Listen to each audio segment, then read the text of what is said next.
In this video I'm going to show you how you can make censor words in Discord.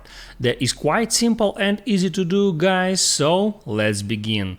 Now I opened up Discord, get into some server, and here it is the example of what censor words is. There is that black square, and if I tap on that square, here appears the text, and let me show you how you can make the same effect with your Discord application. And first hit there add message, and let's type in some text.